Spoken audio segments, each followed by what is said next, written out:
आता बघत पुणे जिल्ह्यातल्या टॉप 9 बातम्या। पार्थ पवारांकडून पुण्यातील विधानसभा मतदारसंघांचा आढावा। पार्थ पवारांकडून निवडणुकीच्या दृष्टीने पक्षाची मोर्चे बांधणी सुरू। काल भोर विधानसभेचा आढावा घेतला। पुण्यातून अर्ध्या तिकिटात भीमाशंकरचे देवदर्शन करता येणार। 40 प्रवाशांच्या तीर्थाटनासाठी स्वतंत्र बुकिंग। पुणे विभागातर्फे श्री क्षेत्र भीमाशंकरसाठी विशेष बस सेवा।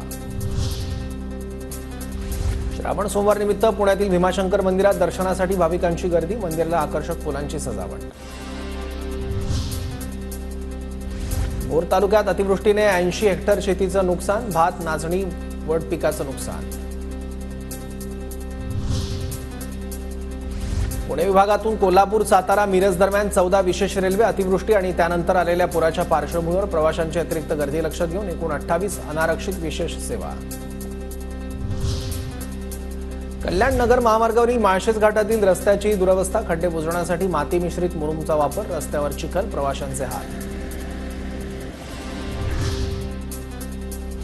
पुण्यातल्या खेड तालुक्यातील चिंचोशी कृषी विभागामार्फत शेती शाळेचं आयोजन। सोयाबीन पिकावरील कीड रोग नियंत्रण आणि ऊस पिकावरील हुमणीच्या रोगाच्या नियंत्रणासाठी शेतकऱ्यांना मार्गदर्शन।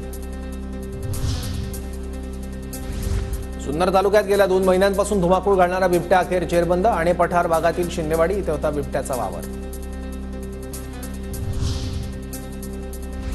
पुण्यातील स्वारगेट शिवाजीनगर आगारात अवैध एजंटकडून प्रवाशांची पळवापळवी। एसटी आगारात खासगी गाड्यांचा सुळसुळाट। आरटीओकडे तक्रार करूनही कारवाई होईना।